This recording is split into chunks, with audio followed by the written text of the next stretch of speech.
हरे कृष्ण, राधे राधे, ओम नमः शिवाय। श्रावण मास में किए जाने वाले बुध गुरु व्रत का वर्णन। ईश्वर बोले, हे सनत कुमार, अब मैं समस्त पापों का नाश करने वाले बुध गुरु व्रत का वर्णन करूंगा, जिसे श्रद्धा पूर्वक करके मनुष्य परम सिद्धि प्राप्त करता है। ब्रह्मा जी ने चंद्रमा को ब्राह्मणों के राजा के रूप में अभिषिक्त किया। किसी समय उसने रूप तथा यौवन से संपन्न तारा नामक गुरु पत्नी को देखा। उसकी रूप संपदा से मोहित होकर वह काम के वशीभूत हो गया और उसने अपने घर में रख लिया।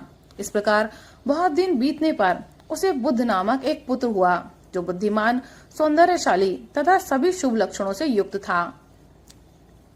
गुरु बृहस्पति को ज्ञात हुआ कि तारा चंद्रमा के घर में विद्यमान है। तब उन्होंने चंद्रमा से कहा कि मेरी पत्नी को वापस कर दो। अनेक तरह से समझाने पर भी जब चंद्रमा ने तारा को नहीं दिया, तब बृहस्पति ने देवताओं की सभा में जाकर देवराज इंद्र को यह वृतांत बतलाया और कहा, हे शक्र, आप देवताओं के राजा हैं, अतः आप अपनी आज्ञा से उसे दिलाएं, अन्यथा उस चंद्रमा के द्वारा किया गया पाप आपको ही निसंदेह लगेगा, क्योंकि शास्त्र निर्णय के अनुसार प्रजा के द्वारा किए गए पाप को राजा भोगता है। पुराण में भी ऐसा कहा गया है कि दुर्बल का बल राजा होता है। गुरु का यह वचन सुनकर इंद्र ने चंद्रमा को बुलाकर रोष पूर्वक आदेश दिया, हे विदो, गुरु की भार्या को वापस दे दो। देवेंद्र का वचन सुनकर चंद्रमा ने कहा, मैं आपकी आज्ञा से तारा को तो दे दूंगा, किंतु इस पुत्र को नहीं दूंगा। शास्त्र के अनुसार विचार करके देवताओं ने उस बुध को चंद्रमा को दे दिया। इसके बाद गुरु को उदास देखकर देवताओं ने उन दोनों को वर प्रदान किया, हे चंद्र, अब तुम घर जाओ। यह तुम्हारा भी पुत्र है और बृहस्पति का भी है।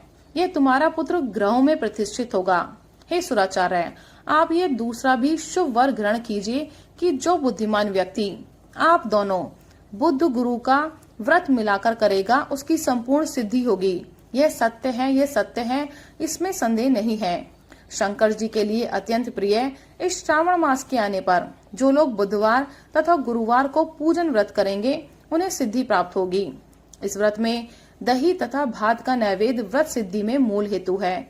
स्थान भेद से आप दोनों की मूर्ति लिखकर पूजन करने से भिन्न भिन्न फल प्राप्त होता है। यदि कोई हिंडोले के ऊपरी स्थान पर आप दोनों की मूर्ति लिखकर पूजन करे, तो वह सर्वगुण संपन्न तथा दीर्घायु पुत्र प्राप्त करेगा। यदि मनुष्य कोषगार में मूर्ति को लिखकर पूजन करता है, तो उसके कोष बढ़ते हैं और वे कभी क्षय को प्राप्त नहीं होते। इस प्रकार पाकाल्य में पूजन करने से पाक वृद्धि और दिवाल्य में पूजन करने से उनकी कृपा प्राप्त होती है। शय्यागार में लिखकर पूजन करने से स्त्री का वियोग कभी नहीं होता है। धान्यगार में लिखकर पूजन करने से धान्य की वृद्धि होती है। इस प्रकार मनुष्य उन फलों को प्राप्त करता है। इस प्रकार 7 वर्ष तक करने के अनंतर उद्यापन करना चाहिए। उद्यापन के पूर्व दिन अधिवासन करके रात्रि में जागरण करना चाहिए।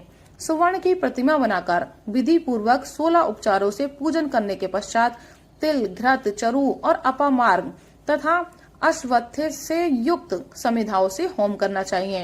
अंत में पूर्ण आहुति देनी चाहिए। तदनंतर मामा और भांजी को प्रयत्न पूर्वक भोजन कराना चाहिए।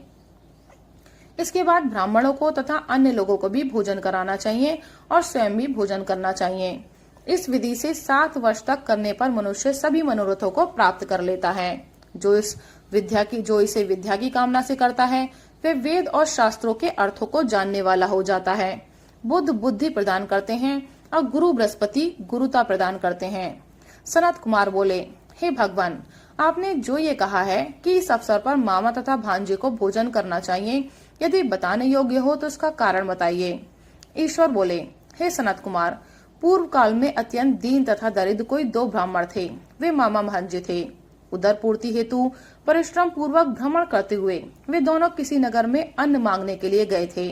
उन्होंने घर घर में श्रावण मास में प्रत्येक वार को उस वार का व्रत होते हुए देखा, किंतु कहीं भी बुध गुरु का व्रत नहीं देखा।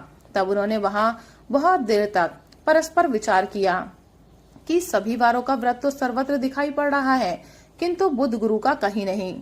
अतः चूंकि यह व्रत अनुच्छिष्ट है, इसलिए हम दोनों को चाहिए कि इस शुभ व्रत का अनुष्ठान आदर पूर्वक करें।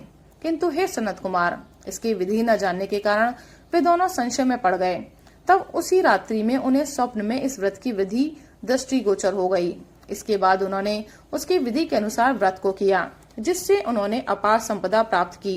प्रतिदिन उनकी संपत्ति बढ़ने लगी और सभी लोगों को ज्ञात भी हो गई। इस प्रकार 7 वर्ष तक करके वे पुत्र पौत्र आदि से संपन्न हो गए। तत्पश्चात उनके ऊपर प्रसन्न होकर बुद्ध और गुरु प्रकट हुए और उन्होंने उन दोनों को यह वर दिया, आप दोनों ने हमें दोनों के निमित्त इस व्रत को प्रवर्तित किया है। अतः आज से जो कोई भी इस शुभ व्रत को करे, उसे व्रत की समाप्ति पर मामा तथा भांजे को प्रयत्न पूर्वक भोजन कराना चाहिए। इस व्रत के प्रभाव से उसे सभी कामनाओं की परम सिद्धि हो जाती है और अंत में चंद्र सूर्य पर्यंत तक उसका हमारे लोक में वास होता है।